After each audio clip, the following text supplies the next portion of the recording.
Thank you. Good evening. Thank you for joining us. Investigative journalists are described by the scholars James Edema and Theodore Glasser as custodians of conscience. Investigative reporting, the craft of revealing important but hidden truths, is thought by many to be the highest form of journalistic practice. And in the practice of investigative reporting, there are few, if any, more prominent figures in the last 4 decades than Seymour Hersh. He started in journalism in 1959 at City News Bureau in Chicago, the news cooperative known for its hard-boiled training of reporters, summed up in the famous advice, "If your mother says she loves you, check it out." Mr. Hersh's subsequent career of checking things out led to important exposés: the killing of civilians and a military cover-up in the My Lai massacre, an illegal CIA domestic spying program, and the abuse of prisoners at Abu Ghraib prison in Iraq, among many other things. Hersh's My Lai revelations won him the Pulitzer Prize for international reporting, and there have been numerous and regular national award recognitions since. Those journalists who have so much as dabbled in investigative reporting, trafficking in stories that challenge official narratives and make mincemeat out of sacred cows, know that the work invites criticism, and Mr. Hersh has received some.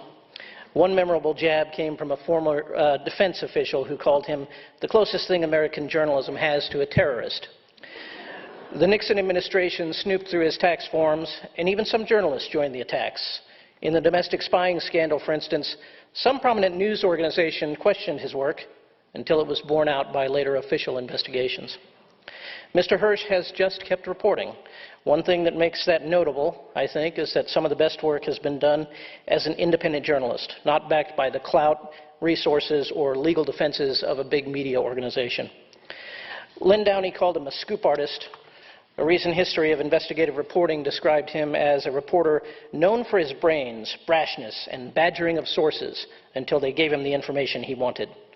And tonight, the Indiana University School of Journalism is delighted to welcome Mr. Seymour Hersh.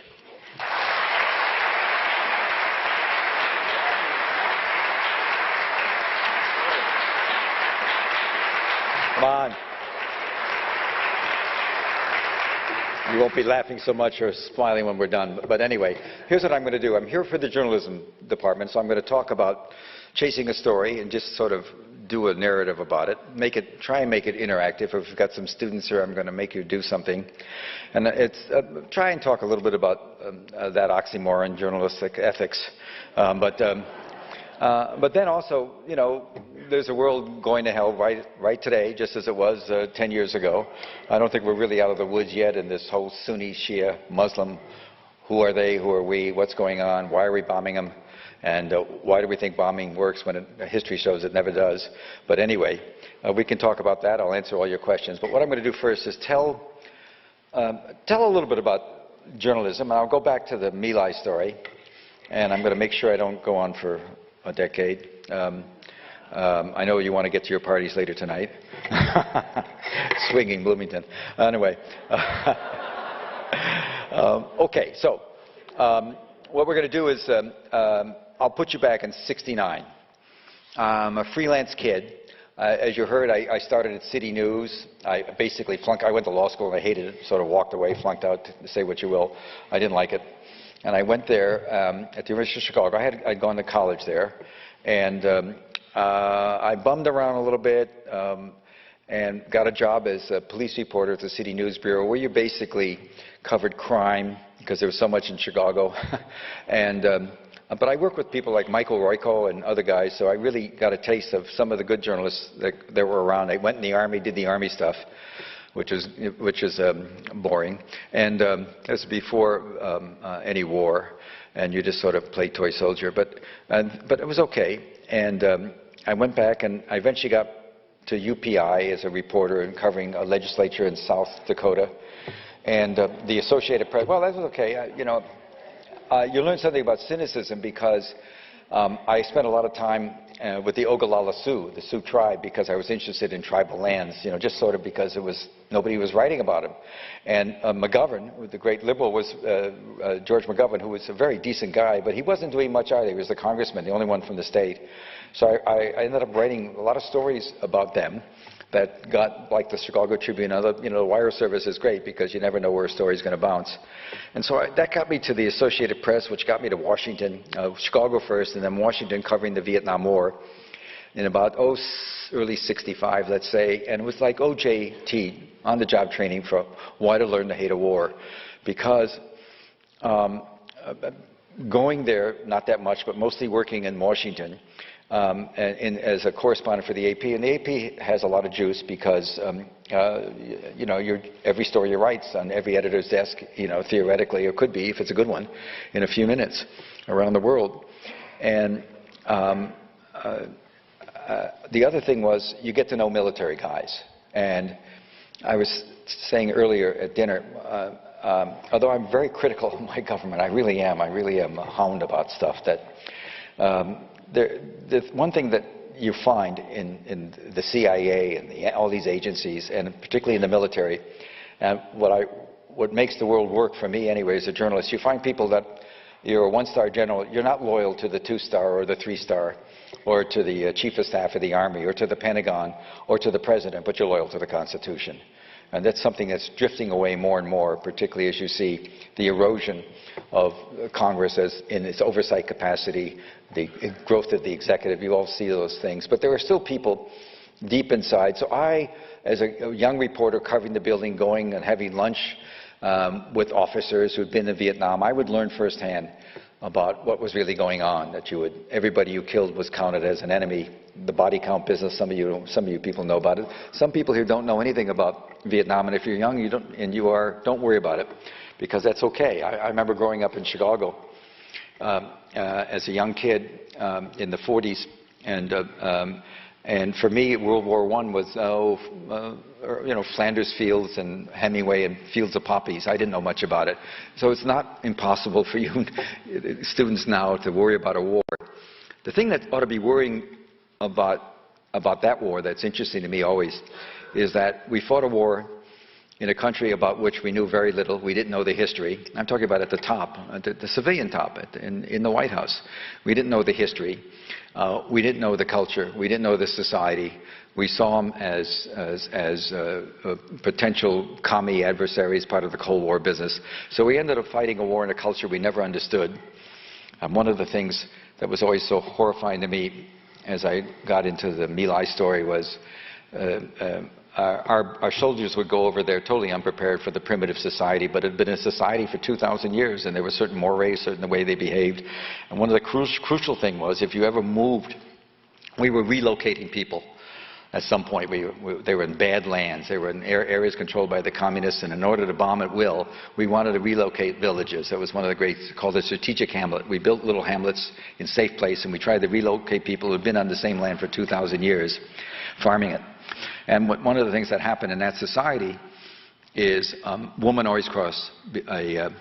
always cross the threshold first before the children. Absolutely. They will not cross into a strange threshold. That's just a cultural thing.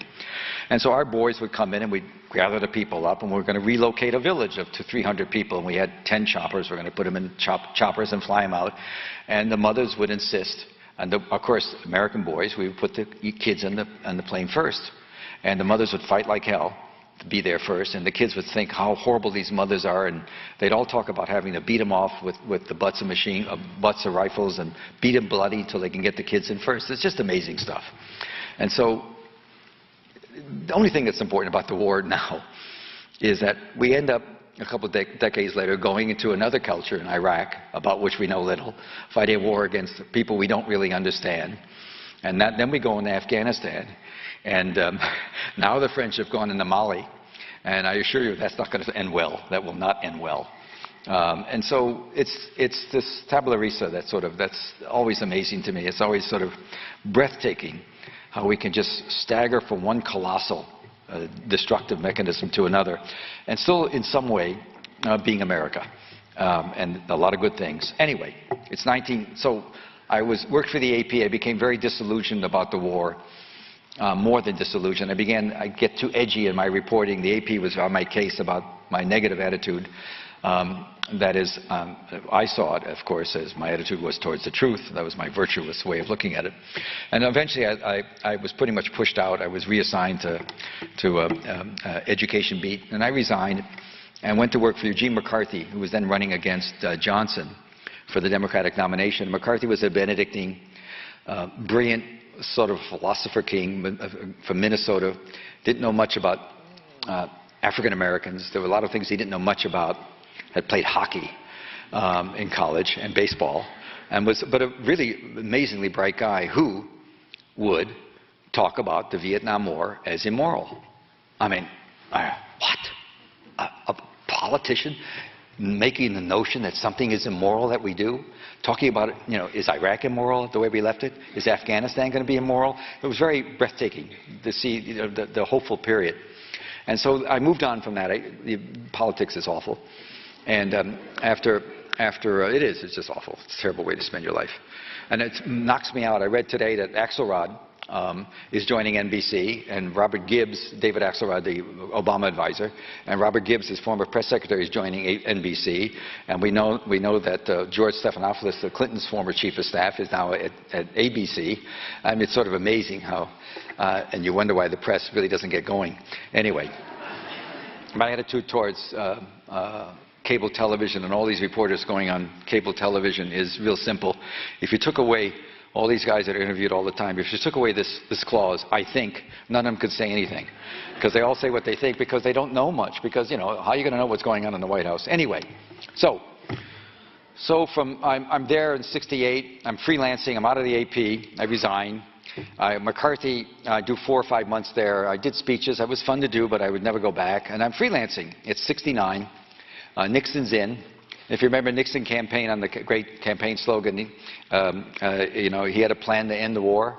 It turned out, as we all learned later, his plan to end the war was to win it, but we didn't know that.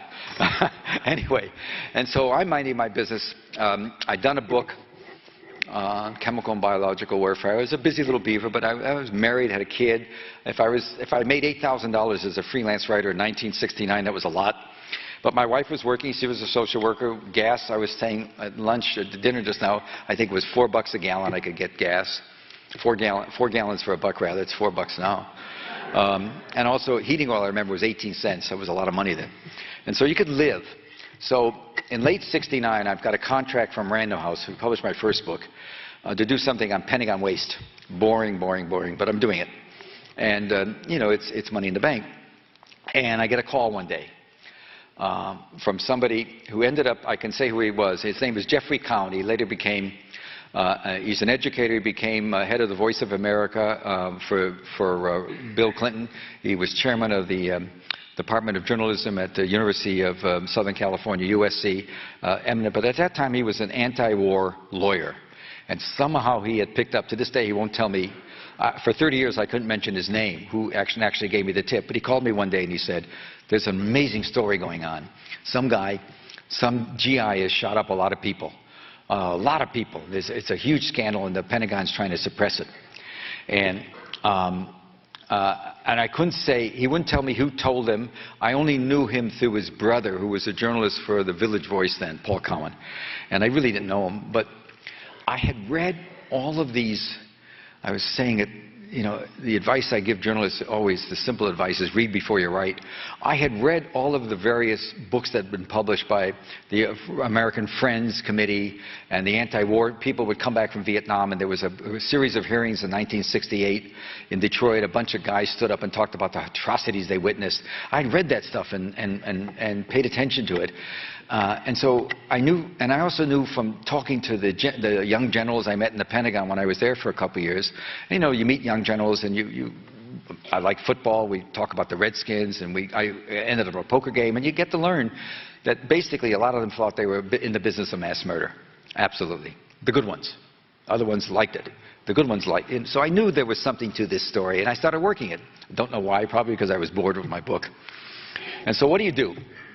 And you're confronted with a rumor. And so the first thing I did is because I spent time at the Pentagon, we keep very good records of any criminal activity. The tip was that he was being prosecuted. So I went to the legal office of the Pentagon, Judge Advocates Corps, and into the bowels of the bureaucracy, and I just started reading all the files, looking for a murder indictment or an investigation. I found nothing that met any criteria that suggested, you know, they were the usual, a rape here, a murder there, this and that. Nothing that smacked of anything of improper or that grotesque, as I heard. And this is instinct, and you just do it. And I'm going to tell this story both the good way and a bad way. And I want some of you journalists to be, or maybe not to be, if you think about it. Or, where's the jobs? But you'll find something. There's always, you know, there's always the 7-Eleven and a restaurant being, and wait. Anyway, it's a tough business right now. And mind you, I don't have a lot of economic worries, you know. I mean, you didn't have that much money. You could live on, you know, we rented a little house for $200, and you couldn't do that today in Washington proper. And so anyway, I kept on poking, and I didn't go anywhere, really. And for a couple of weeks, and about 10 days later or so, I'd read newspapers. I went back. Most of the major things you learn about, if you go back and read the papers, they're there. But you just don't see it because you don't know the context in which to read the paper. That's always what's so fascinating about being a journalist. You go back and you can see what's there. If you went, and after I did My Lai, if you went and read this, the Detroit account, there were so many accounts of what kids did in that war crime. They had a war crime tribunal that nobody paid attention to in the straight press. The underground press did all right, but not the straight press. If you read that, you'd see the My Lai story was told 50 times. But anyway, and by the way, just so you know what My Lai was a day in March of 1968 when a group of American boys who had no idea why they were there or what they were there for, in a subliminal, really sort of, they were in a unit made up of people largely who were accepted. The standards had been lowered by Robert McNamara because essentially he wanted to get away. He lowered the standards to bring more, if you will, Hispanics, rural Americans. There's a kid from New Goshen, Indiana, Paul Meadlow, who played a big role. The underclass, African Americans. He wanted to change, if you will, the color of the corpses. Get rid of all the white corpses and try and get a little more color in the mix, because that would maybe help out on the public relations aspect of the war. And so he lowered the standards, and all of these kids were packed into a unit. Most of them didn't have a high school or GED equivalents. And they didn't know much, and they weren't being told much. And on March 16th, after being in the country for 3 or 4 months, they went into a village. And they were told the night before that they were going to meet the enemy for the first time. They'd been in the country for about 10 or 12 weeks, and they'd lost about 15%, about 15 people of the 100-man company to occasional bullet. They would fall into booby traps with punji sticks with poison on them, and you'd get somebody wounded that way. The Vietnamese communists, we call them Viet Cong. I call them Vietnamese nationalists because most of them weren't communists. They just were against the government, against us.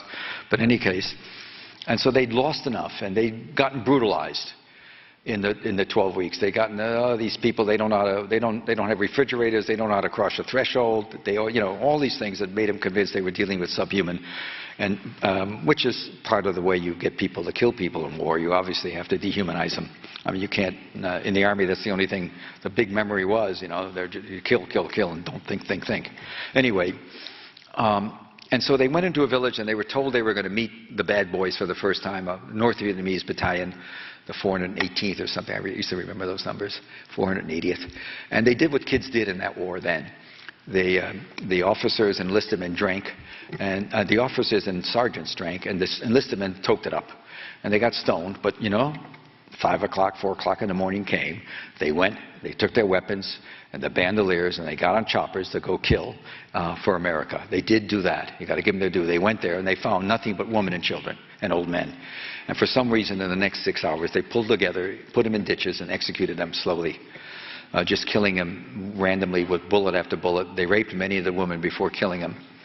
They killed the children, too. They were horrible, horrific scenes. And It was all seen by senior officers and all covered up. And that's basically they exhumed 535 bodies when the Vietnamese did later, subsequently. They came back to the village a few weeks later and buried the bodies properly. And there's a memorial there. It was probably, I can imagine bad days for America. This is a pretty bad day. So I'm into this story. And, I grew up World War II. One of the movies I saw, John Wayne and Van Johnson and Errol Flynn would fly around in airplanes. And the way our boys flew against the Japs, I remember the movies about the Nips. We called them the Nips. The movies about the Nips were always, they'd always start with the night before. The American officers were in a bar and they were all chasing some nurse, and there was a fight about the nurse, and two guys got in a terrible fight. Van Johnson and Errol Flynn, for example, got in a terrible fight. And the next morning they were all flying together, and the Nips, there was an air battle, and the Nips always flew with the cockpit, the canopy closed, and they had these little hats your mother used to make you wear, little leather caps in winter that you tied under your chin, little, ugly little things. They all had big squinty glasses and buck teeth.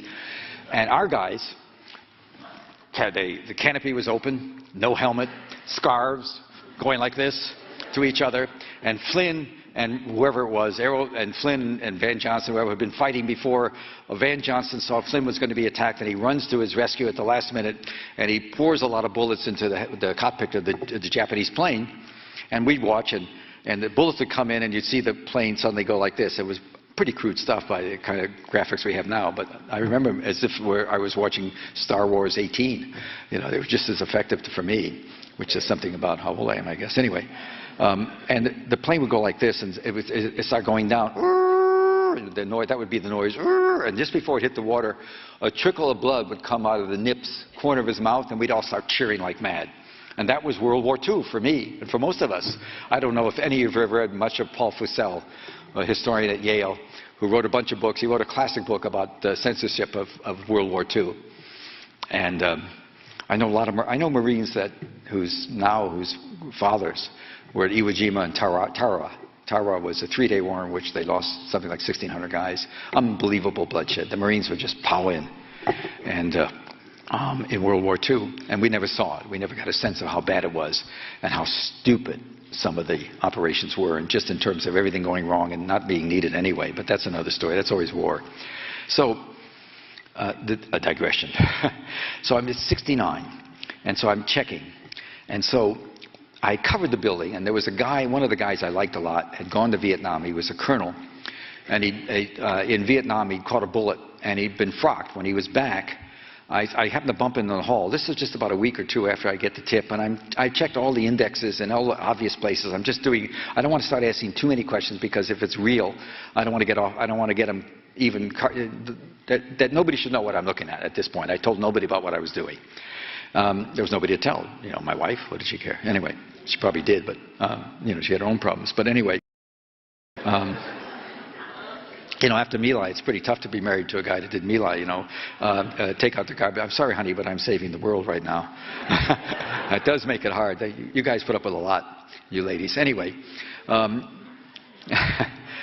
it's probably true what I just said. Anyway, and so this guy had been one of the guys I clowned around with, and we all have fun in America. That's the thing about, we always, people like us, and we are likable. And so I'm having a good time with this guy when we go to lunch occasionally. And he comes back, and I see him in the hall, and he's limping. And I know he'd been frocked. He'd been nominated to be a general, which is a big deal. It's called frocking him, at least in the Navy. I don't know what they call it in the Army. I think it's frocked, same.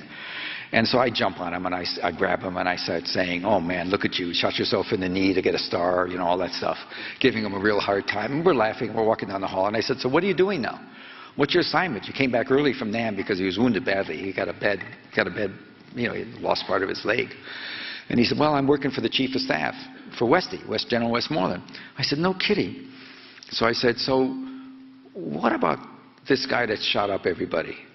He said, you mean Callie? I said, well, I shrugged. I probably didn't say anything. And he said, then he goes like this. He said, sigh.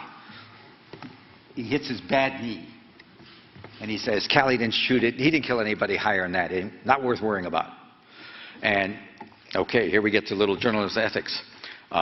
Do I say, oh, man, you've just delivered the package. I now have a name. I now have an idea that it's the Chief of Staff's office, and that basically everybody is saying, you know, when you say that, that's just a way of dismissing it in a way. A good guy that he is, but he's working for the chief. And that gives me a point of view that they're aware and they're trying to, they are, you know, it didn't take 2 and 2. It's always 4. They're not anxious for this story to get out. And so, did I say to him, General, you just made a mistake that because you put me in the big story? Hell no. Should I have? Probably journalistically, no. But it'll get more interesting, the question of what you should do and shouldn't do. So then I go to the library and I do different spelling, the Judge Advocate Corps. It's called the JAG Corps. And I go and I find, God damn, there's in late 1968, a year earlier, there's a first lieutenant named William L. Calley, Jr. that was held on allegation of killing an unspecified number of civilians. And that's all. And he's down at one of the, not Fort Jackson, yeah, Fort Jackson. He's down in South Carolina. He's down there at Fort Jackson. And so, I've got something. And there is something there. So I just innocently call up the Public Affairs Office for the Army Public Affairs at Fort Jackson, and I get some major on the phone. I say, Major, what do you got on this guy, Calley? And very quickly, he said, oh, yeah. He said, yeah, we know about that. It's, he shot up a bar, got drunk and shot up a bar. He wasn't lying. He was just, that was what he was told. But he did it so quickly, I know I have something. So, at that point, I go back to my original source, who I clearly knew more, and I say, okay, it's William Calley, Jr. Who's his lawyer? Because I can't find any evidence that he has a lawyer. There's no records, and there's nothing. There's just a little, and actually there was also a story in the New York Times, September the 18th, 1968, a paragraph about him. And I did the checking on him. He'd been a 19-year-old kid that went to junior college, didn't do well, went to work for a railroad, one of the southern railroads, and was fired after 3 weeks in the job because he forgot to throw a switch and two freight trains collided. That was the only thing. There was a clip on him in the Miami Herald. That's the only time he ever made news. So he was one of the 90-day wonders they were putting out to run troops. If any of you read the novels of Vietnam, you know the contempt many of the soldiers had for their junior officers, rightly or wrongly. Tim, what's his name? Who am I talking about? Yes, right. Well, he's amazing. He's actually described killing officers in novel form. I mean, as a fictional short story, that collection he did. Anyway, one of the things that I learned about My Lai is after I did the story about what happened in My Lai, doctors in Japan, American doctors in Japan, I mentioned this earlier at dinner, they began writing me, care of wherever, I don't know how I got these letters. I was doing as a freelance writer for a little anti-war news service called Dispatch. It wasn't anti-war, it just was not pro-war, which makes it anti-war at those days. Doctors, young doctors, surgeons in Japan were treating just nothing more than first and second lieutenants with bullet holes from Americans in the back. Because, you know, if you had a young officer that said to the guys, you're not going to do coke, or you're not going to coke it up, or you're not going to smoke it up and toke it up, or they cut out, they wanted them to work harder and going on patrols, they would get it. I mean, there's a lot more than that went on that knows. It seems to me, anecdotally, it seems anyway. So, he comes back with a name, Latimer. George Latimer. George Latimer turned out to be Calley's lawyer, indeed. And I went back in the Army and I found then, once I got Latimer, I found out Latimer had been a judge on the Court of Military Appeals.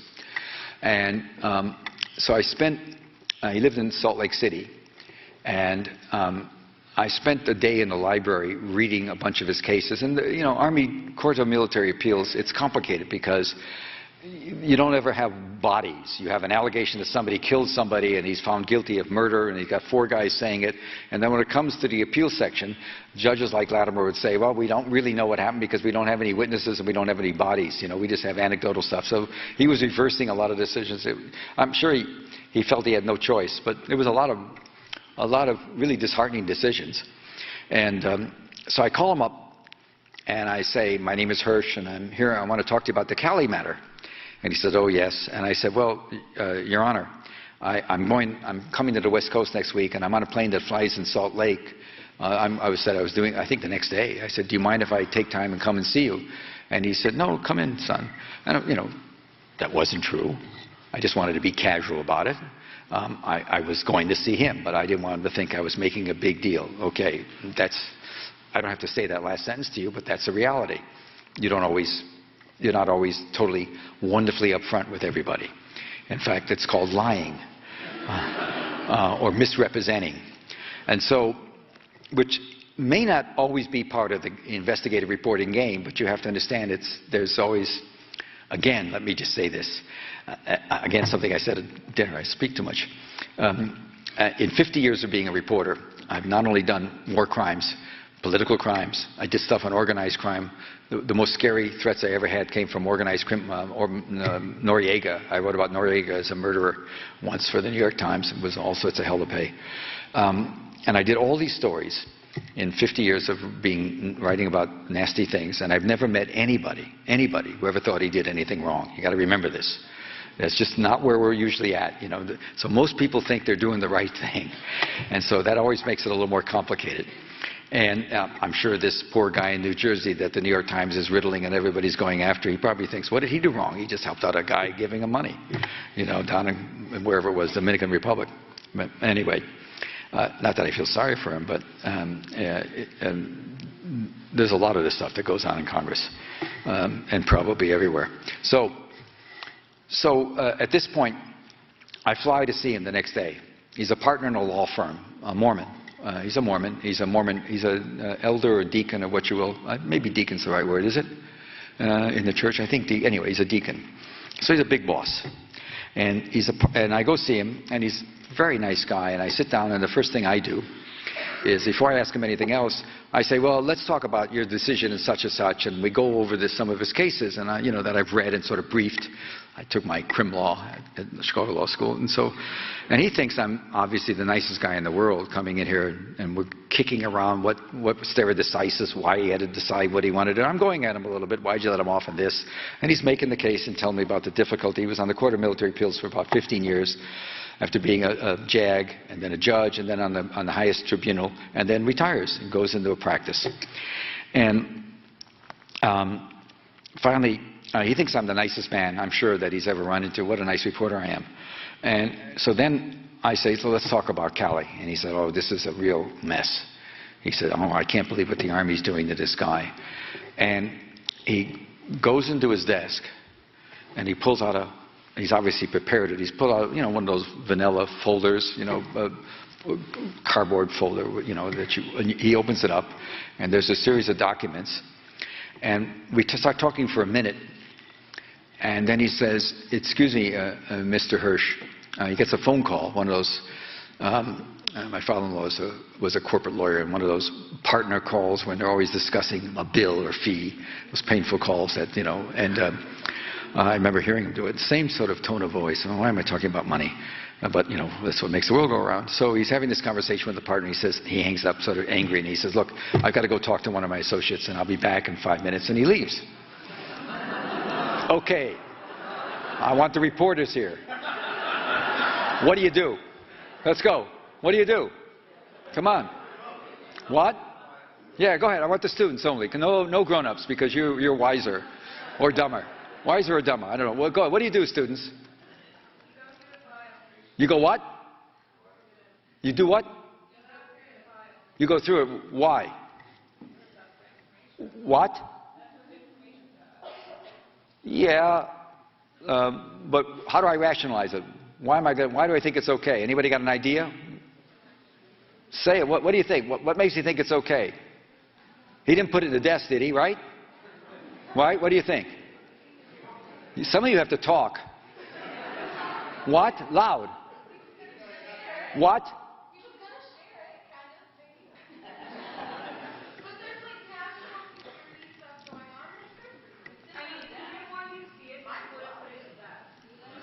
You know what's interesting about that? What she said is, he obviously left it there because he wanted to see it.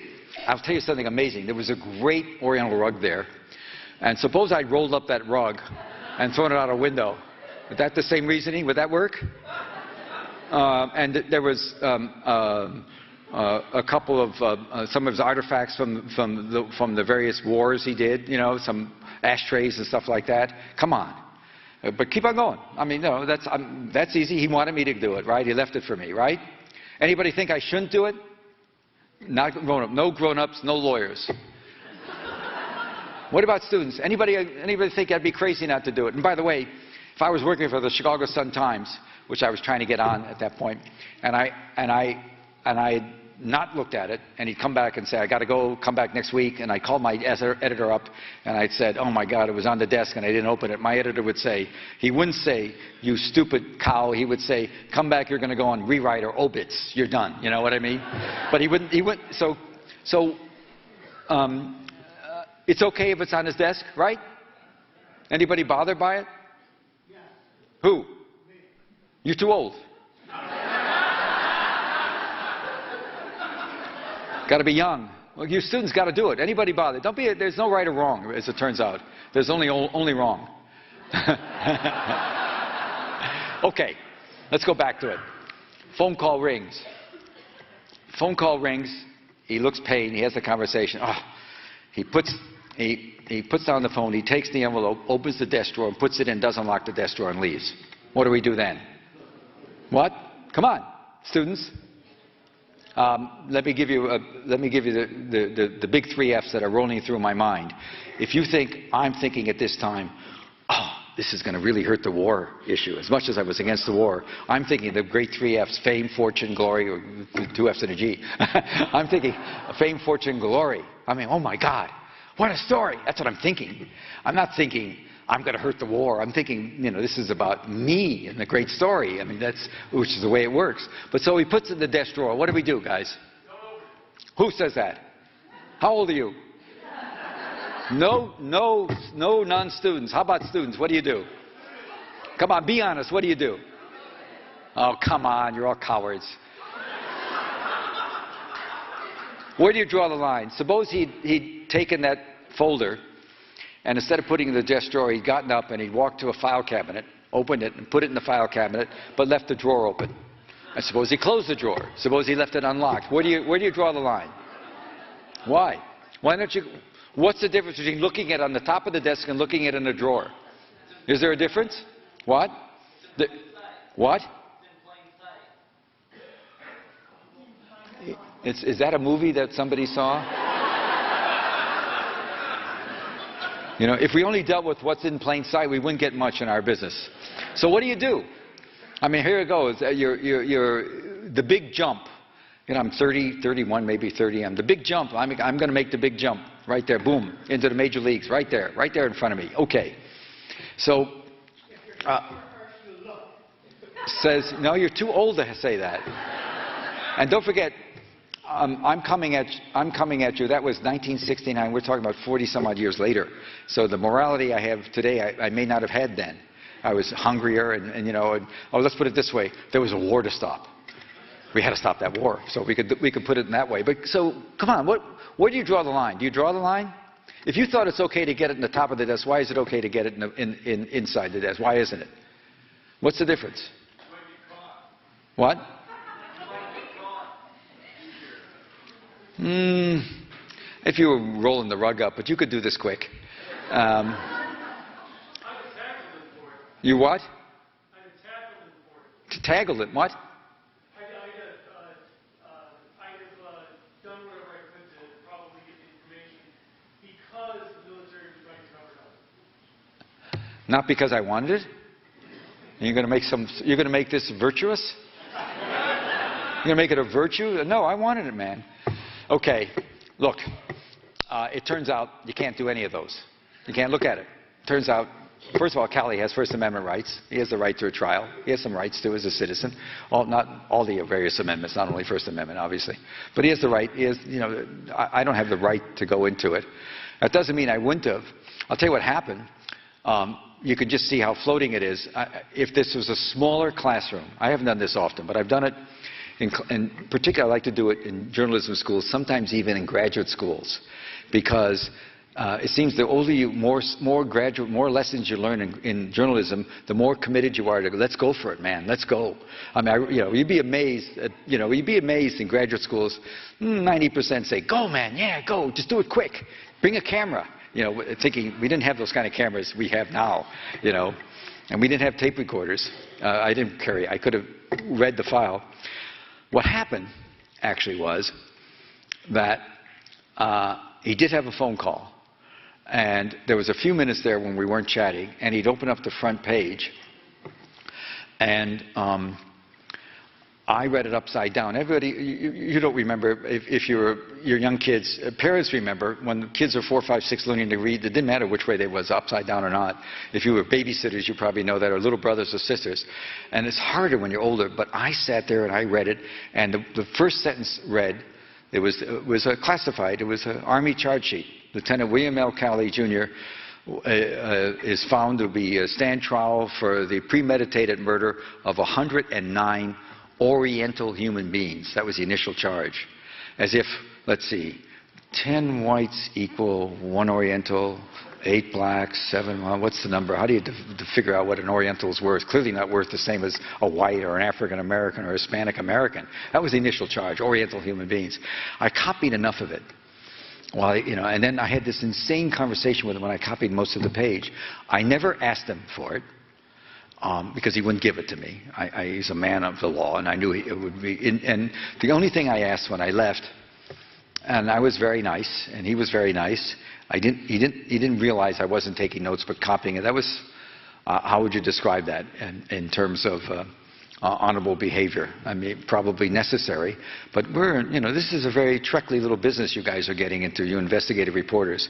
And I'll tell you, I was saying to the young lady who presaged my introduction, whatever her name is, that when she starts, if the campus newspaper starts doing investigations, they're headed for the obvious place to investigate: athletics, money, who gets in, why, how long do they get carried, and then before long they're going to be all kicked out of school, and every professor is going to lose tenure. That's going to be the track path you have on that. But anyway, because if you start doing stuff at a major university in sports, which is the only real story to do because it's always pretty horrible, and you know very little about what's going on. Anyway, so the point is,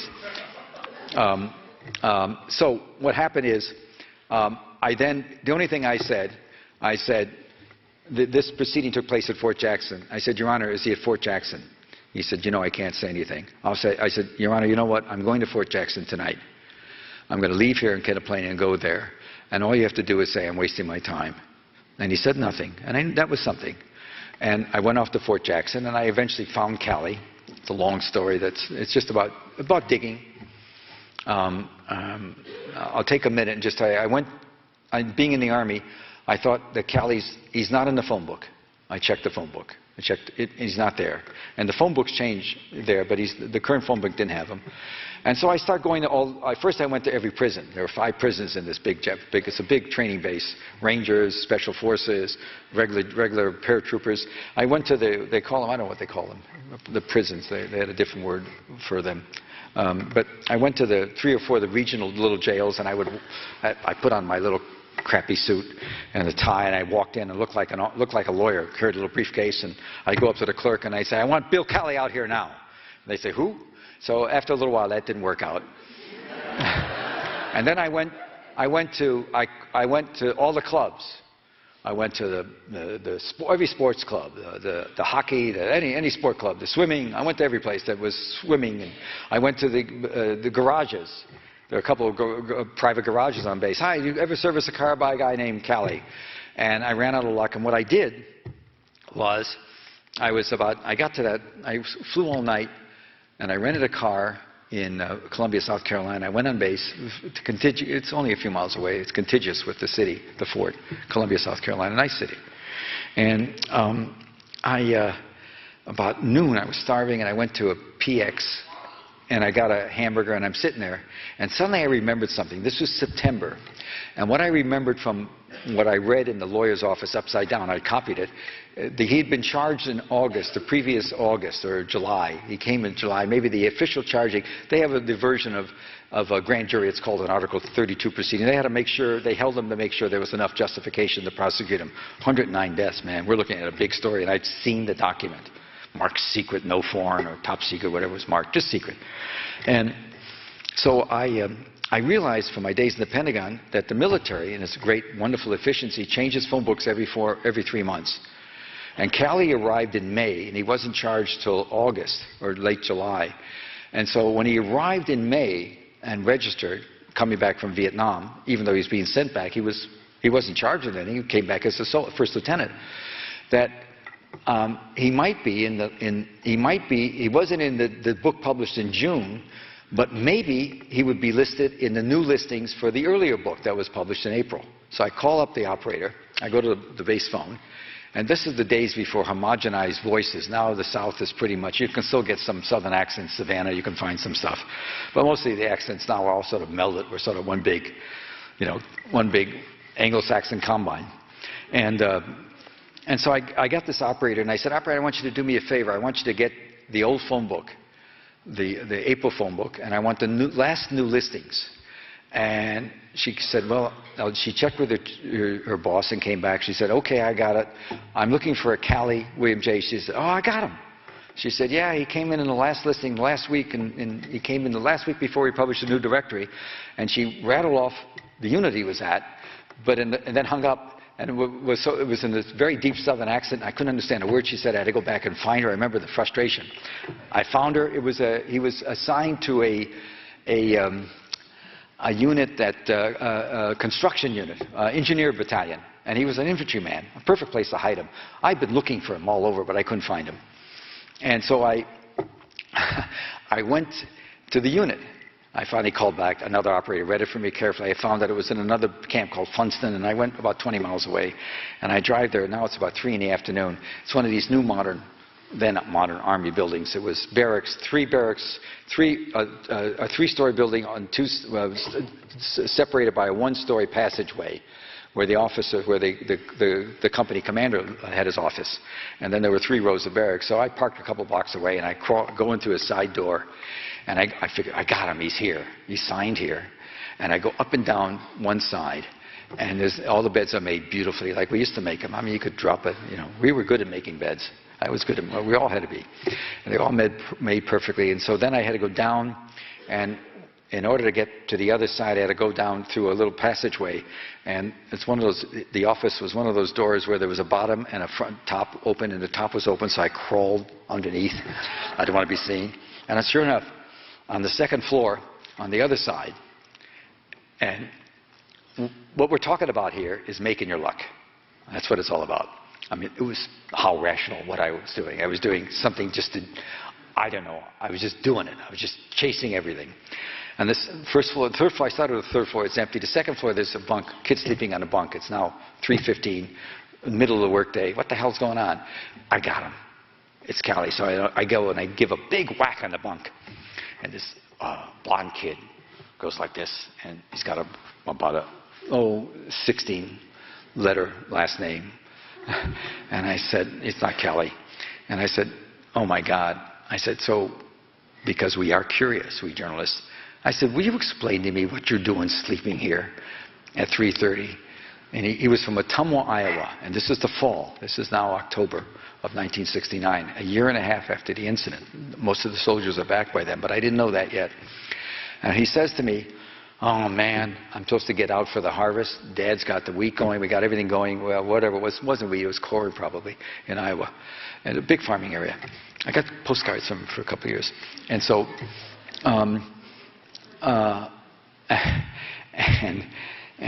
and he tells me this sad story about how they lost his records, and he's being held over even though he did his year in NAM. He's out. He wants to go back, and he's waiting for them to clear it. I said, oh my God, what do you do? What's your job? Do you have anything to do? He said, yeah, I'm the mail clerk. Are you the mail clerk for the battalion? He said, yeah. He said, I do the mail in the morning, but I'm done by 1 o'clock. That's all. I said, do you ever hear of a guy named Kelly? He says, you mean that kid that shot up everybody? I said, yeah, I'm trying to suppress my, my vola. And I said, yeah. He said, well, yeah.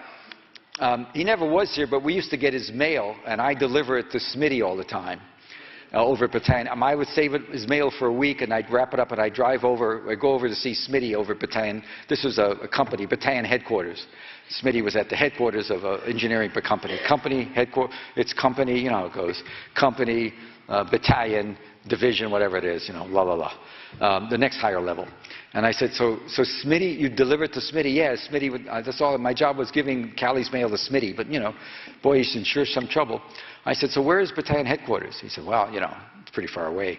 So I said, okay, check your watch. What time is it? It's 3:42. Okay. In 8 minutes, I think I said, I'm going to pull up in a Ford, gray Ford, on the other side in a car. You come out exactly 8 minutes and take me over there. Yeah, sure, action. He wanted action, no hesitation. I run and get the car, sneak out. Don't go out just the side door. Get the car. He's right there. We jump in. He drives me to battalion headquarters, which is about 10, 15 minutes away. Insisted, get this, modern American kids. I had to drive him back. But at least I knew the route. So I drive back, and it's one of these beautiful days in Georgia. And the battalion headquarters is a wooden building, one little small shack sort of building. And there's a sergeant leaning against the door, the open door. I guess it was mosquito season was over, picking his teeth with his gold teeth with a gold toothpick or whatever the cliche is. And the other thing he told me driving over, Smitty, the clerk for the battalion, had been busted the week before. He had lost 3 stripes, and he was madder than hell. He got drinking or whatever it is, and he's mad. And so I park in there, and I go up, and I figure I'm going to play the authoritarian, and I walk in there. I say, Sergeant, I want Smitty out here right now. And he starts laughing, the sergeant. What's Smitty done now? Right? So Smitty comes out. I said, get in the car, Smitty. And then I said, I'm sorry, kid. I don't mean to scare you. He's about 20. I said, but I'm just looking for Callie. And he said, well, he said, I don't know. He lives off base somewhere. I said, well, what do you have on him? He said, well, I've got his personnel file in there. It's inside? He said, yeah. I said, get it. And he said, okay. Goes in, takes it, puts it in his blouse, comes in, gives it to me. I open it up. The first page is the page I'd seen the day before in the judge's office, the charge sheet. Plus, I know where he lives. Anyway, it's all about making your luck. And it did make it. I eventually found Callie. I eventually got a strange story from him. Callie led me to Captain Medina, who was in charge. And I wrote the first of what were 5 stories as a freelancer. And by the way, once I found Callie, it took me a week or 2 to get somebody to buy it, even though I'd been press secretary for a guy running for president. And 2 weeks before, I had the lead story as a freelance writer in the New York Times Magazine and was on assignment for life at the miraculous price of $1 a word, doing another piece for Life magazine. So I've been making it as a freelancer, not making a lot of money, but getting traction. And, I've been a press secretary in which I met, I became friendly with Walter Cronkite. I used to play tennis with Walter Cronkite for years after that. Old man tennis, was fun. He was sweet. My son always thought he was a watchmaker because of his white hair. And so I met all these guys. Nobody would touch the story. I had to take it and sell it as an independent journalist. The My Lai story, which is amazing, but it happened. And that's the virtue of the press. One day, 40 newspapers got overhead telex collect the story. We talked to the editors, and they took it, and about 35 of them made it the lead story. Headline banners, Chicago, Philadelphia, the New York Post, and then a week after that, the New York Times wanted the stories. And then I wrote 5 stories in 5 weeks. I just kept on going. I came home once in a while, but I found kids in the company. I found more about it. I found this poor kid that killed everybody here in New Goshen, Indiana. And that's the famous line. I went to see this kid, Paul Milo. Once I found kids in the company, there was a lot of repressed memory. I'd seen 5 or 6 in the company. Once you find one, you can find others. Mostly on the West Coast. And they'd been in the company, they knew what happened. Some talked, some didn't. Some had their fathers there say, get away. And, they were worried about being charged for what they did. But some talked. And I found a company roster. And then they told me about Paul Meadlow as the kid from New Goshen who'd been doing all the shooting. He'd done most of he fired a 30 bullet clip after 30 bullet clip into a ditch of women and children. And there was this horrific moment that this is the repressed memory. Finally, somebody told me about it. I went back to others.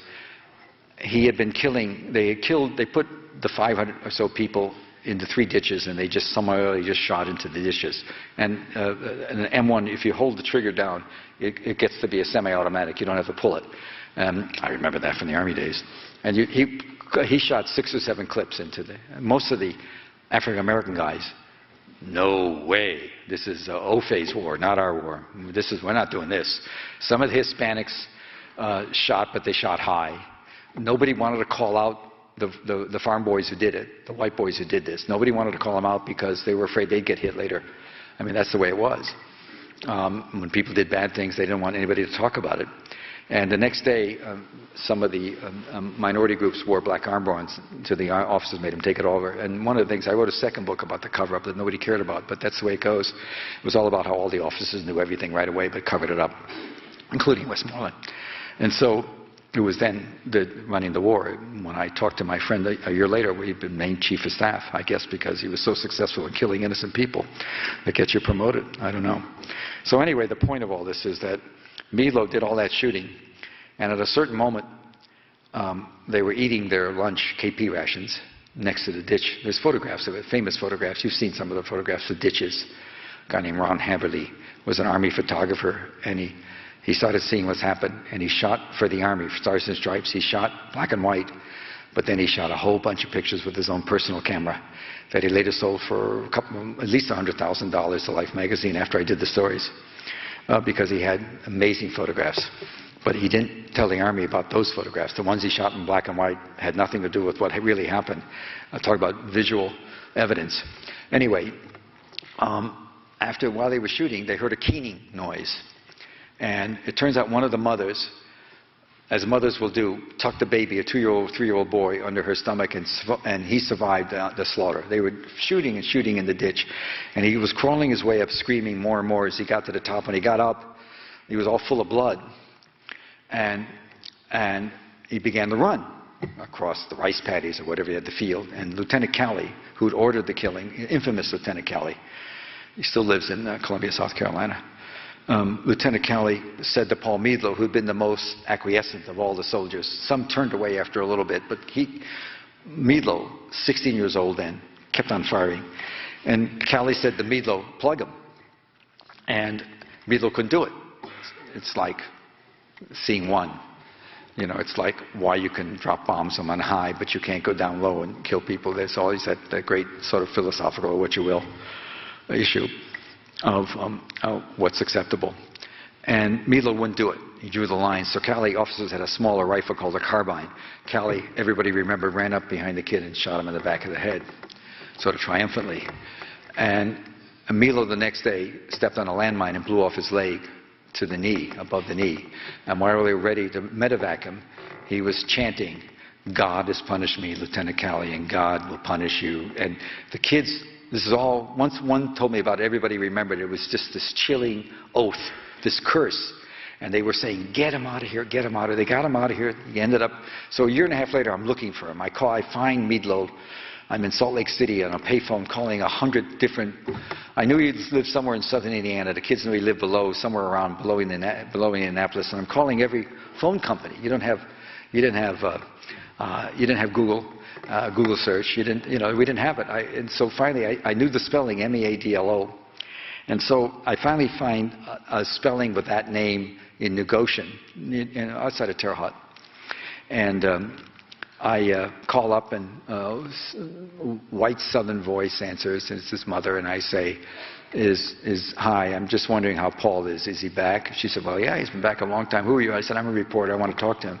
She said, well, I don't know if he wants to talk to you. I said, is this about the war? I said, yes. She said, I don't know. I said, well, can I come? Is it all right? She said, well, come on down. I don't know what he's going to do. I never know what he's going to do. And she hung up. So I took a plane that night, wherever I was, and I go to Negocian, Indiana. And I drive up. I have a hard time finding the house because it's this ramshackle wooden collection of dilapidated buildings, all wooden shacks, a little bit like you'd see in the pictures of the plantation life in Louisiana in the middle 1900s. at least my fictional memory of what they look like. And there was a chicken farm, and the cages were all in disarray. You knew there was no man around. The chickens were all over. The gates were there was wire mesh half broken. And I pull up in front, and she comes out. And she's about a 50 or 55-year-old lady, looks about 75, hardscrabble life.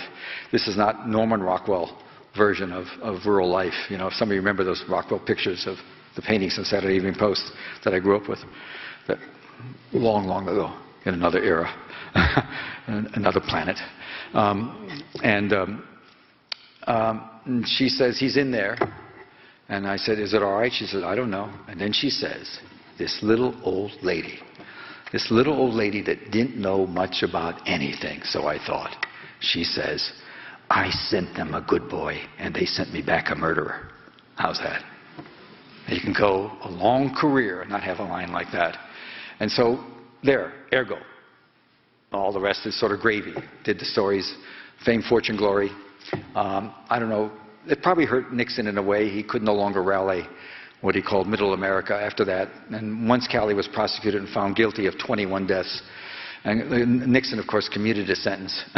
He just did time he was sequestered in quarters. I don't think he ever got to Leavenworth where he should have gone. They all should have gone. I mean, Calley just was one. There was 6 officers killing people. All right. That's a story about getting a story. Most of it's pretty good, but you can see along the way, there were a lot of times I wasn't particularly straight with Latimer. I'll tell you something amazing about Latimer. I had a friend from law school at Chicago who was a wonderful, great lawyer, had a fancy practice in Washington. And he and my wife knew him way back, and we were dear friends. And when I wrote the first story, I was obviously nervous about it. And I went to see him. He was at a very prominent law firm. And I said, you have to read it for libel, and I have to be able to write. I'm sending this to newspapers. They don't know who I am. They might have some idea, but they don't really know me. I want to say this has been reviewed by so-and-so of this fancy law firm and verified for, it's not only its accuracy, but it's libel-free. Because I'm sending it overhead collect, $100 each, to whether you're in Montana or New York, $100 is all what we charge. Except you had to pay the wire fee. And he said, you should call Latimer his judge. Because I was quoting Calley. Calley talked to me. I found Calley. And he talked to me all night.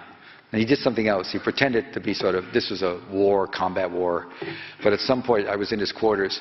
I found him. Once the kids I got his address. I found him. It was hard, but I found him. He was tucked away in quarters for generals. But that's all right. I found him.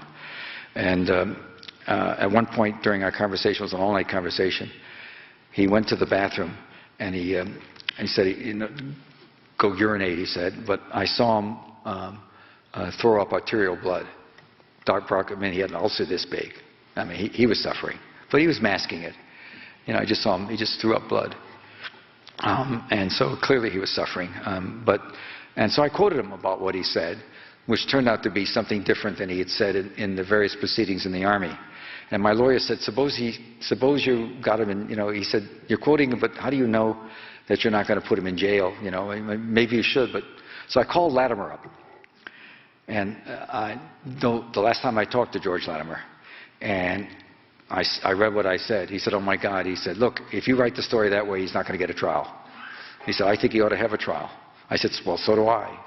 He said, I'll make a deal with you, Hersh. He said, read me your story. I'll check it for accuracy. And I'll go through it very carefully. Just say, instead of saying Calley said to me, just say, according to what Calley is known to believe or has said, or according to what sources said, just mask the fact that you saw him directly. Give me that. And I made the deal. I said, yep, it's okay. I don't have to quote him. I can quote what happened. I've seen the charge sheet, and I can write that. And he went and he corrected the story down to things like the dates, when I arrived, what the official charge was, to the point when later, I didn't do it because I don't do that stuff. Somebody FOIA'd the Army records about me and the case. And the Army concluded from that first story that I had access to the inner workings of the Pentagon. Because it was so completely accurate. They couldn't understand that maybe the judge made it accurate for me. Never talked to me again. But reporters called him. That was the other deal. Editors from the newspapers that were going to publish it called him. And he said, I can say to you right now that story's okay. That was great. And somehow by not always being tough, I walked away from an interview with him, and I never wrote about the interview because I said I wouldn't. But it was all right. It would turn out to be okay. Look, we've talked now for 3 hours, and I think some of you students ought to mull about the fact that at a lot of critical places I was less than candid about what I did. That's part of the business. I'd like to think I want to think I did it the way I should. And the big question for me is, I do this phantasmagorical game of what would happen if it was on the desk and all that. And most students, they don't even, if he'd locked the safe, some of them would say, get a blowtorch and open it. You know what I mean? But most of them, the first couple of times, in the desk, out of the desk, get it. And most do it. I think more of you would have done it initially until you figured out that that wasn't the way to go, because older people here, older and wiser, know better. But that is one of the perils of what we do. We do get close to the edge, and it's not always wonderful. And some of the things we do are less than marvelous, but that's what we do. And I don't think you should misrepresent yourself. And you're not compelled to tell everything. And the truth was, the question I always have is, would I have opened that if he'd left it sealed? And I guess I would have. I guess I would have. Now I wouldn't. But you know, I've got my medals. I'm like General Petraeus. Ever see General Petraeus' braid? He had about 64 medals. He used to walk around. I don't know how he could walk. And he must feel liberated now. He doesn't have to wear all those medals. So let's do some questions about anything but the story, about the real world. I'll be glad to get myself in real trouble on this stuff.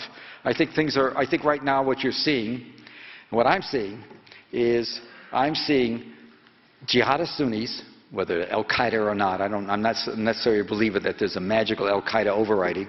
I see jihadist Sunni radicals, Sunni fundamentalists from Africa, from North Africa, to the Middle East, now to South Asia and Pakistan, going after Shia. I'm seeing more violence in the last year than we've seen in many years. And I'm not saying it's due to Obama's policy or lack of policy. We don't know. But something's going on, and it's getting very ugly. And my own guess is that we're going to see a big explosion in Iraq this year. There is American intelligence, a lot of very good American intelligence, that the Saudis, who are, don't forget, fundamentalist Wahhabi Sunnis, radical, hardline Sunnis who have no use for the Shia. And this is a serious split in the Middle East right now. Always has been. It's really acute now. They certainly are funding some of the old pro-Saddam guys, the Sunni Baathists, and in a war against the Maliki government in Iraq is Shia. There's going to be maybe a set-piece war there. I think the Maliki will win, but there's going to be a lot more blood. Iraq is not done with the torture that we put it through. And so there is a cheerful little statement. Yes, ma'am. Yes. You want to do it this way? Go to the mic, and you're free now to go get your party. It's way past the time, as far as I know.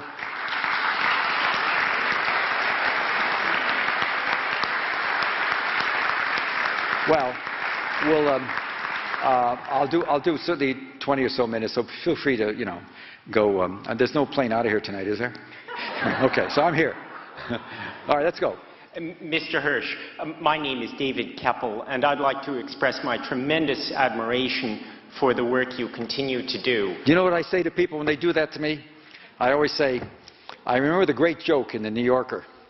It's a cockroach talking to an ant, to a mouse. Yes. And the cockroach says, I love your work. So it's all relative. Some people won't agree with you, but let's get on with the compliments. What's your question? The question is, you've written extensively about war plans against Iran. Chuck Hagel was excoriated for using the word containment in hearings. The president says all options are on the table. Prime Minister Netanyahu says the same thing in a more threatening way. What can you tell us about what those options are and what the consequences of a U.S. or Israeli strike on Iran would be? Well, I'll tell you, actually, as you know, I spent a lot of time in 2005, 2006, being a Johnny One-Note, writing about Iran and about the threat and the serious conversation in the White House about it, very serious. And I've been doing a book on the Cheney White House, which is fascinating because it's led me back into Ronald Reagan's White House, which led me back into the Church Committee, which brings me back into Obama.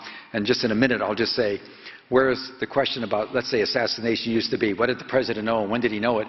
Now you have Obama saying, hey, on Tuesdays I go to meetings and we pick the guys. You know? I mean, that's where we've evolved to, or devolved to, if you will. So I actually think, using the word think, here's what I know. I know that there's a deal on the table. My guess is Obama's going to Israel, among other reasons. He's going to make the deal.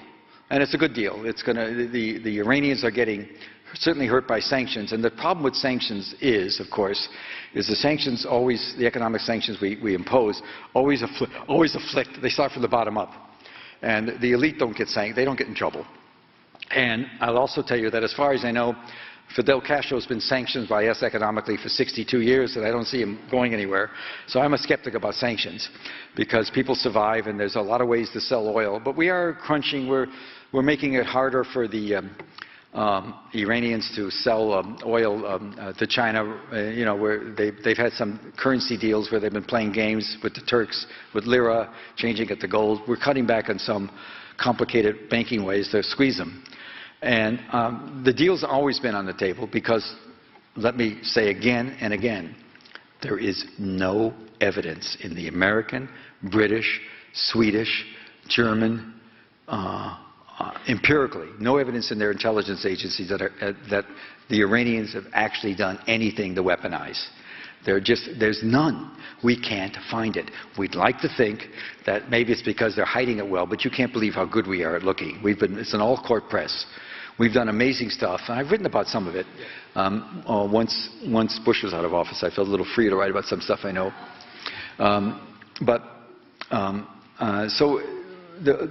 You know, we're sanctioning them to stop them from making a weapon for which we have no intelligence they're making, which is always sort of a complicated situation.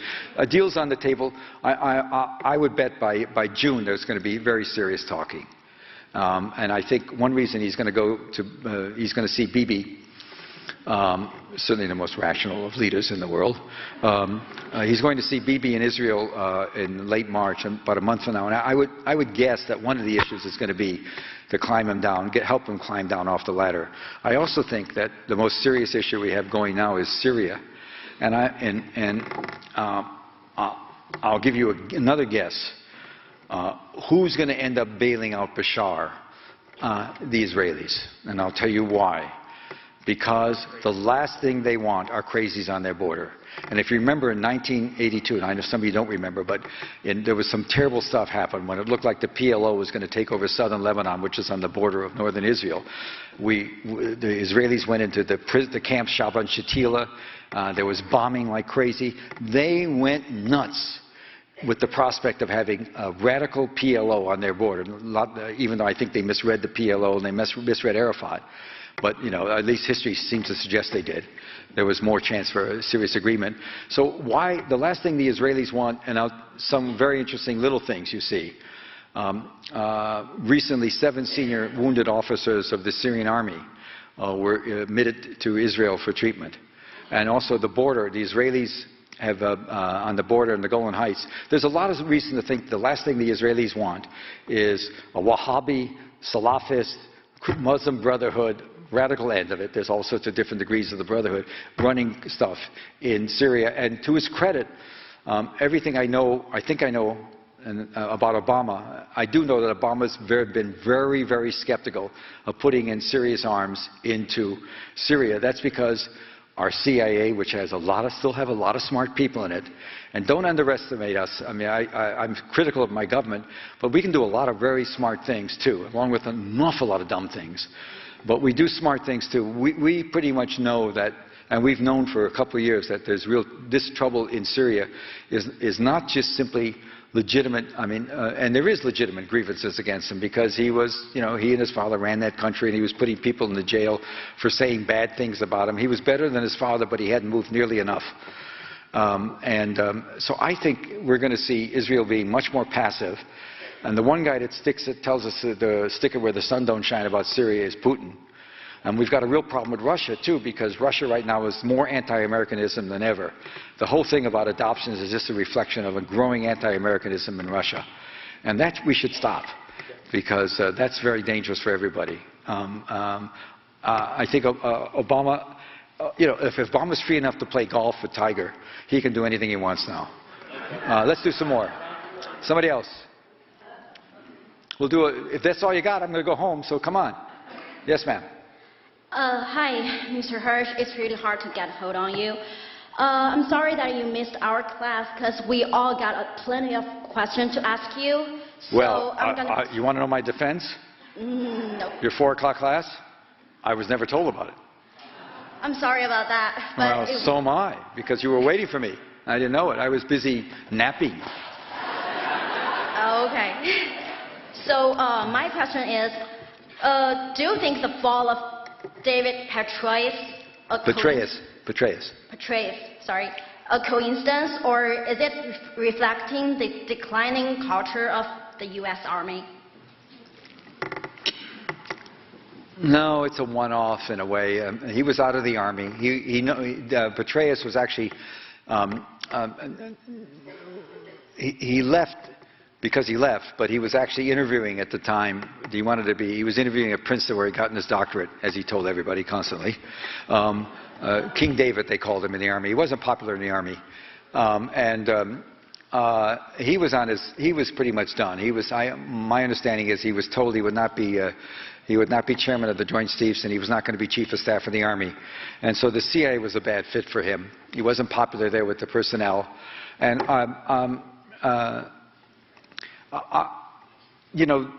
if every senior officer in America were to be fired because he had an affair, we'd be fighting the Army with the sergeants. So, I mean, clearly there's more to it than that.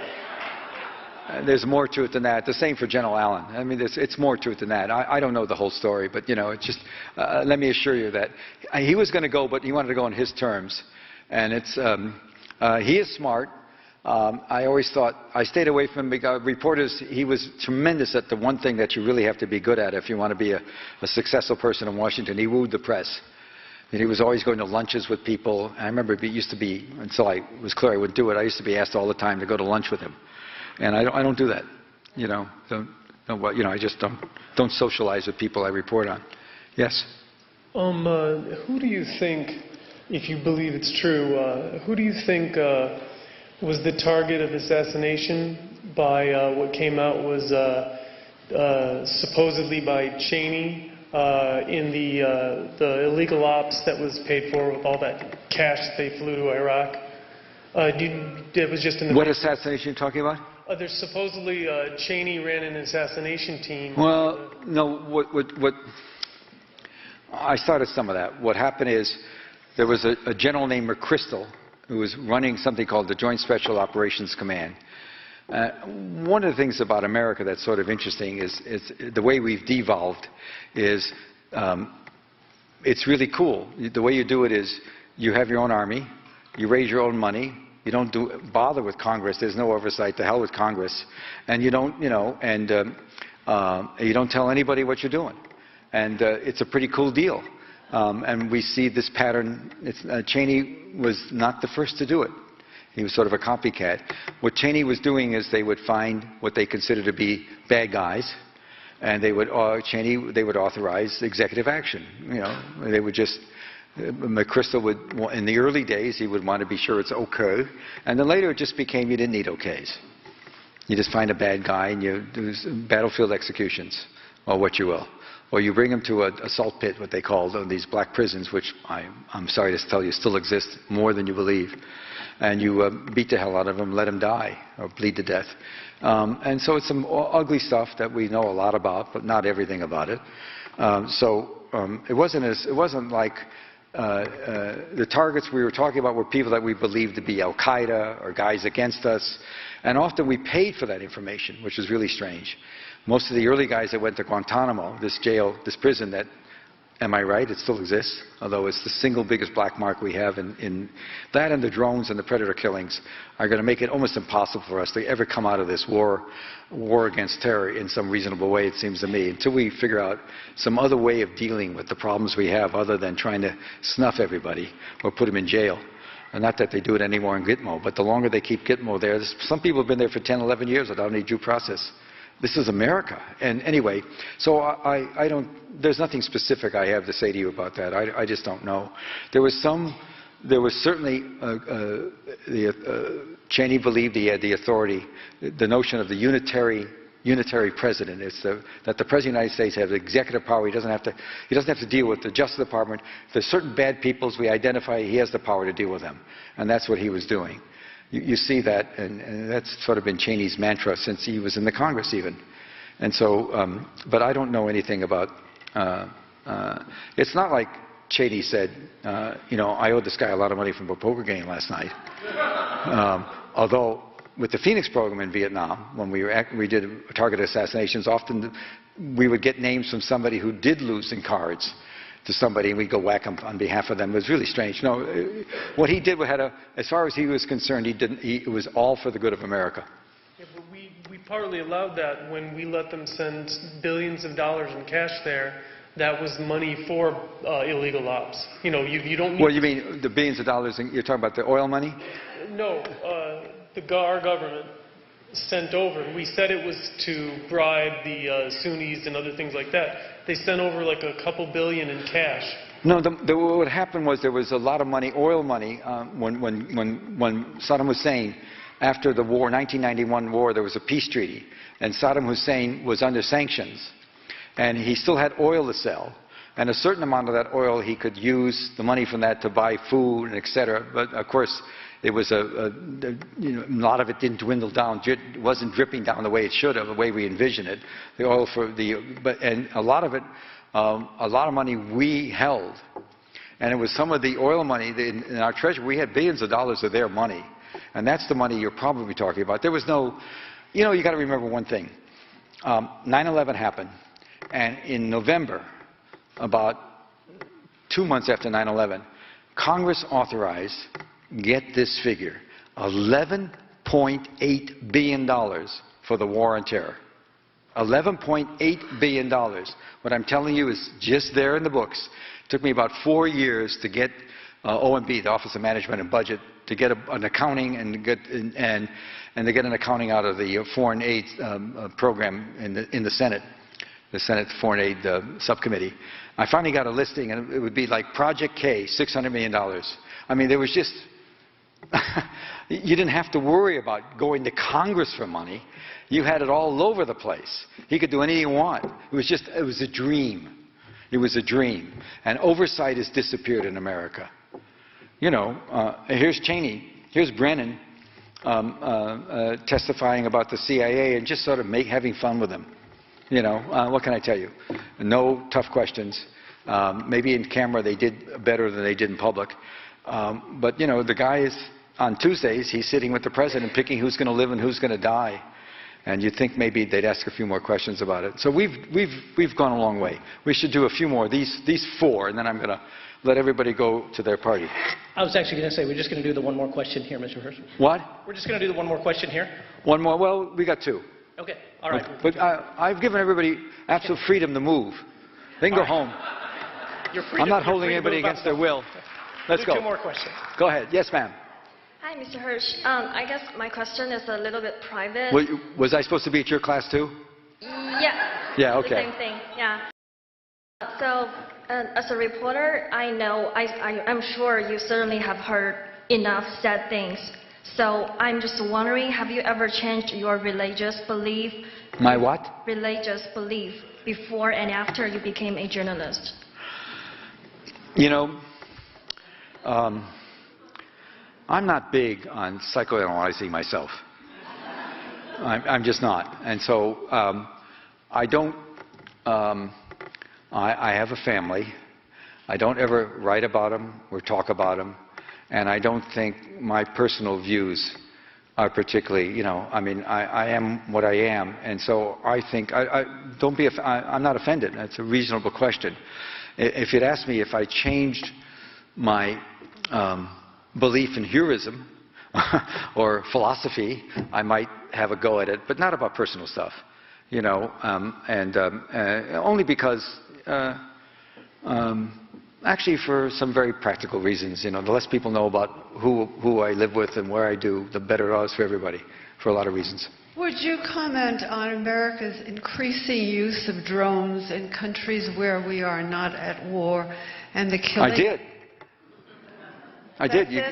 Every strategic study that's ever been done about the use of air power shows that it's counterproductive, beginning with the study that Robert McNamara worked on in 1944-45. After World War II, we did a study of the bombing of the Germans that concluded our massive, constant bombing, eradication of Dresden, all the bombing of civilian targets, actually increased. There was capacity to produce weapons increased, and intensity and support for the government increased. Counterproductive. So there's no reason to think otherwise, unless there's something specific you want to know. I don't think the CIA is much. Most of them are run by the Joint Special Operations Command, although there's a patina that the CIA has some involvement. Most of the actual operations are done by the military on this stuff. And guys now are getting medals for sitting in Nevada. You know, they're getting combat medals for sitting in Nevada, dropping bombs by remote control. It's pretty good. It's pretty cool. Listen, you know, great powers don't like to lose people. So it's a perfect way we can fight a war against these little yellow people.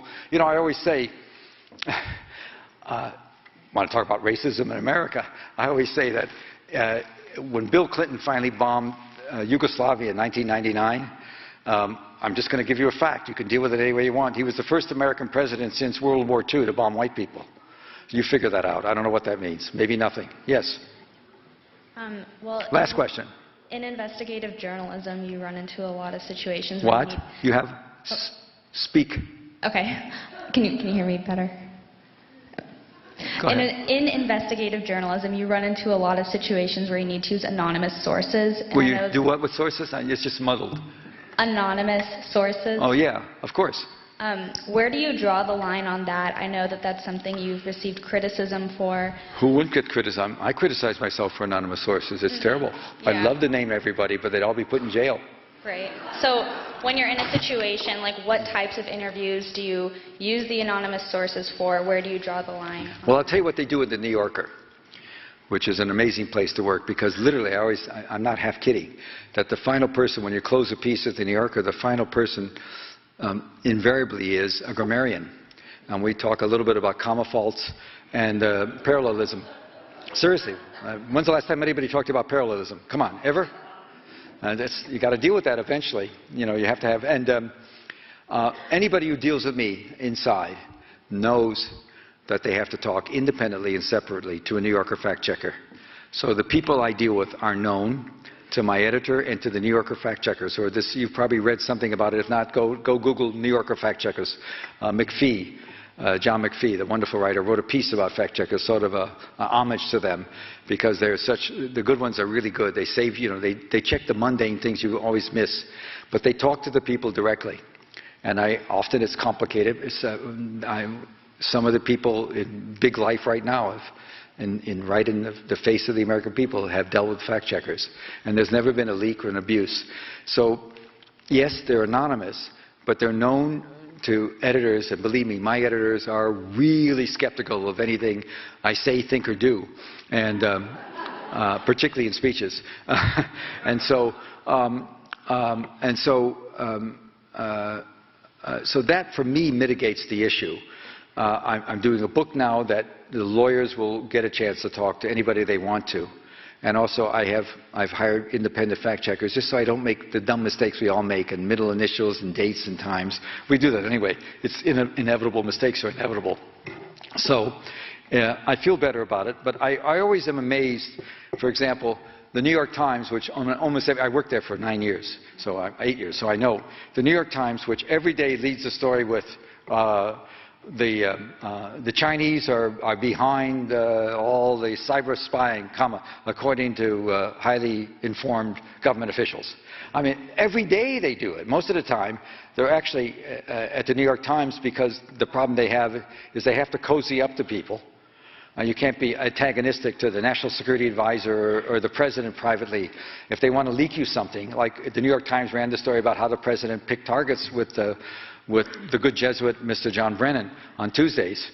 I'm sure he rationalized that one. I don't know how, but he probably did. Some hardline mythology somewhere. Anyway, and so that's leaked to the New York Times, anonymous sources, and because this is before the election, the president is eager to play for that, the independence, the 5% that can make or break the election. And by the way, what a society we are. Here's an election for the presidency, and the target area are 5% of the people, independents, who don't know whether they're really Democrats or Republicans in most cases. Some cases they just are truly independent. I give them their due. But many of them just don't know whether they're Democrats or Republicans. That's because they don't really know what the issues are. And that's who they play to. So he did that, all anonymous. So the whole issue of anonymity is a horrible one. It's difficult. I like to think I'm very virtuous because we fact check it and I actually have sources. But I will tell you that it's also a system of enormous abuse. Because you can pretend that the source, the anonymous source you're talking about, is a high-level source. And I know this for a fact at the New York Times, because some reporters would, if they named the person they talked to, which they could have, they'd rather say an anonymous senior official, because the official they talked to was in La La Land. The person that called me a terrorist was Richard Pearl, who's one of the more extreme. And I'd written a piece about how he was using his position as head of a major defense, he was on the head of the Defense Policy Board under Nixon. Under Bush and Cheney, which are a very powerful group because he's such a powerfully bright guy. He was this man who spent much of his career as being very anti-Saudi and pro-Israel. I wrote was in serious negotiations using his credentials as an insider and on this board, this Defense Policy Board, which is you have to get clearances for it, et cetera, they get access to everything, to try and strike a deal for a huge billion-dollar project to build a fence between Yemen and Saudi Arabia with the Saudis. And that's when he called me a terrorist. And I take that as a compliment. He hasn't spoken to me since, by the way, although I must tell you, he's actually very smart and quite engaging. So in a way I miss him, but that's the way it goes. So the answer to your question is, yeah, it's a big issue.